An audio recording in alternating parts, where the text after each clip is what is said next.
إزاي زعيم يروح يعيش في أوروبا والهند يختار أسوان عشان يكون فيها قبره؟ الأغا خان الثالث الزعيم الروحي للطائفة الإسماعيلية وأحد مؤسسي رابطة مسلمي عموم الهند السلطان محمد شاه الحسيني زار أسوان أول مرة وهو عيان مش بيمشي. هناك نصحوه يدفن نفسه في الرمل، خفت آلامه بشكل كبير ورجع الفندق ماشي، فقرر إن هو هيقضي كل شتاء هناك واتدفن بعد وفاته سنة 1957. الضريح اتبنى على الطراز الفاطمي واللي بيعكس تاريخ الطائفة الإسماعيلية، والآيات القرآنية المحفورة على المحراب منقولة من كتابات مسجد الجيوشي في المقطم ومسجد السيدة رقية وسديح. الجدران من الحجر الجيري الوردي.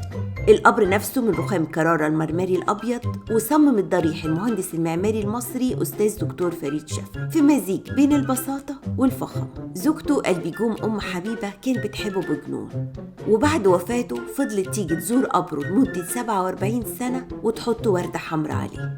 الأغرب حتى بعد وفاتها الوردة الحمراء لسه بتتحط حسب وصيتها. مين اللي بيحطها؟ السر لسه مش معروف.